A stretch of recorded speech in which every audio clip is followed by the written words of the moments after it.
Kebutuhan apa tadi? Doruri, kebutuhan yang mendesak pokok. Yang kedua kebutuhan hajati. Hajati itu kebutuhan pokok, tapi pokoknya tidak mendesak. Artinya masih bisa ditunda, masih bisa dikurangi.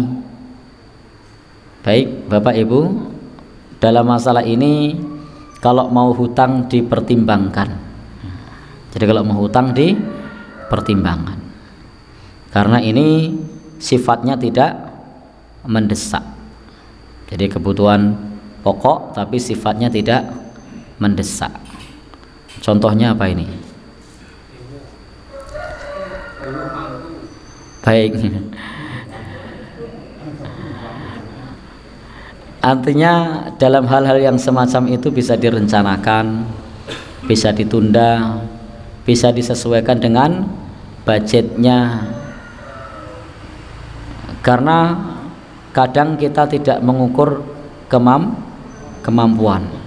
Saya kenal seorang tokoh Muhammadiyah yang dia bercerita kepada saya, kalau ada temennya yang hutang untuk pernikahan, hutangnya 20 tahun yang lalu, sampai hari ini belum lunas.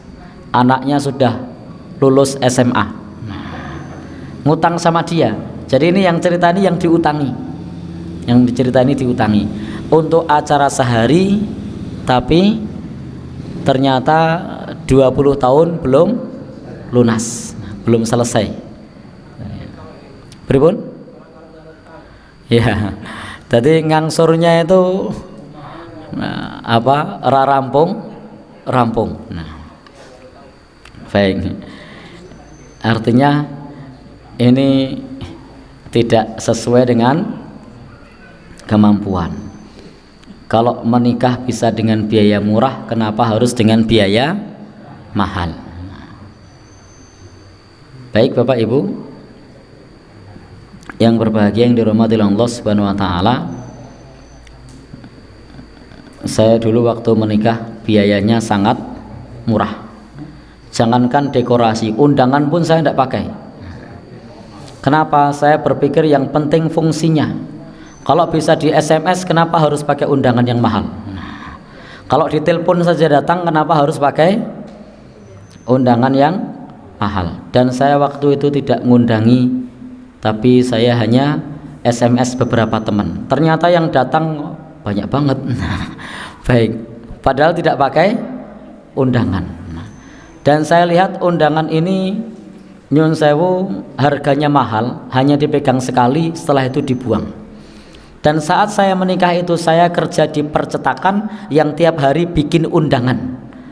Jadi bukan tidak bisa bikin undangan, karena saya kerja di percetakan yang tiap hari bikin undangan.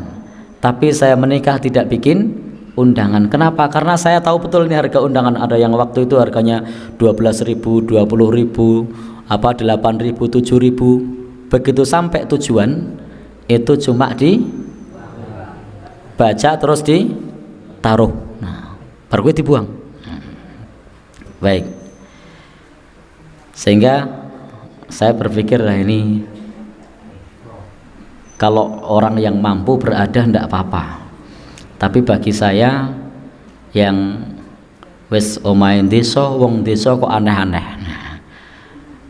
saya berpikir ya sudahlah, yang saya undang bukan orang-orang yang punya jabatan tinggi, yang itu teman-teman saya sendiri. Kalau hadir alhamdulillah, kalau tidak pun tidak masalah. Nah, wong adoh ke Banyumas, Purwokerto, ternyata modal SMS hadir. Nah, berapa SMS? Nah, 350 rupiah hadir. Baik, jadi jujur saja, mohon maaf saya tidak bikin undangan. Nah, baik, karena dananya tidak ada, gitu saja. Nah, jadi jujur itu penak. Jadi jujur itu penak bloko. Mohon maaf saya tidak bikin undangan karena dananya tidak ada. Saya akan menikah tanggal sekian. Mohon kalau ada kelapangan waktu kehadirannya. Ya hadir alhamdulillah. Nah, Baik. Bapak Ibu yang berbahagia yang dirahmati oleh Allah Subhanahu wa taala. Jadi kadang yang membuat mahal itu gengsinya. Gengsinya bikin mahal.